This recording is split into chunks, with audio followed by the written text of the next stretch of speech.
Nobody can read this book and not feel things. Like, you're going to feel things about what's in here because it's like, this book is written to you, the you behind those eyes, not the you that you think you are. Listen to this. Limitations are imposed on you from the very moment you start learning. When you're born, you are clay to be molded by your external experience, your parents, culture, etc. What you end up being molded into is a being with an abundance of limitations. Your first limitation was established the first time you were told or forced to suppress your emotions for the sake of the comfort and peace of others. As you grow up, you pick up on many, many more rules, patterns, and behaviors that create greater and greater separation between who you think you are and who you really are. A limitless, inspired, and joyful vessel of consciousness. This isn't a matter of victimization, although that's what you've likely been led to believe. The fact is, limitations are just an experience. They are not something to hold on to, nor are you meant to remain limited. A virtually universal limitation is money. Are you aware of any limiting money stories that were taught to you? Stories like, money is hard to make, you have to save money for emergencies, or money is the root of all evil.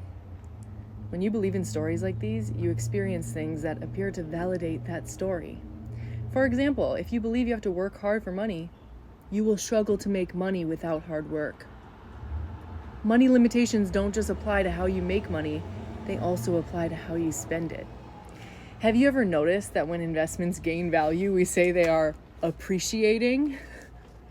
Imagine you go to the grocery store and fill up a basket with your favorite snacks, foods, and household goods. As the cashier is ringing you up, you watch the total climb higher and higher.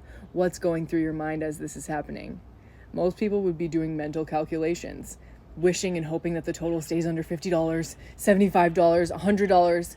They breathe a sigh of relief when the total comes out to $98.07. Or they curse the grocery store chain for their outrageous prices when the total comes out to $110.86. Instead of lamenting the loss of the money from your account, you could be appreciating all the wonderful things you get to take home.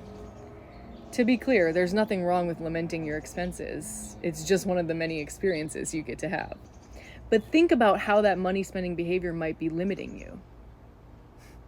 What are you putting off buying or experiencing just because you can't logically justify spending the money on it? You're convinced that your abundance is not in all the things that you get to purchase and experience, but in the amount of money you appear to possess. All the food, clothes, flight tickets, necessities, trinkets, furniture you buy create the abundant variety of experiences that make life rich, not the money itself. Combine that with all the experiences that you get to have for free, and life becomes full of things you can appreciate.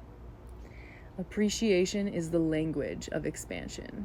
The more fluently you speak it, the more expansion you experience.